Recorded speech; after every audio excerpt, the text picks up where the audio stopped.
Good day, everyone. My name is Kirsten Dilandayan, and I will discuss the mythology. What is mythology?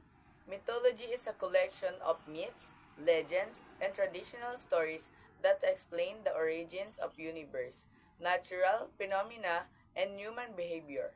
These stories often feature gods, goddesses, heroes, and monsters, and they serve to transmit cultural values, beliefs, and traditions across generations. Ang mythology daw po ay isang koleksyon ng mga kwento na nagpapaliwanag sa mundo. Kadalasang may mga Diyos, bayani, at kahangahangang mga nilalang. Ang mga kwentong ito ay nagtuturo sa atin tungkol sa mga paniniwala, halaga, at tradisyon ng isang mga kultura na ipinamamana sa mga susunod na henerasyon.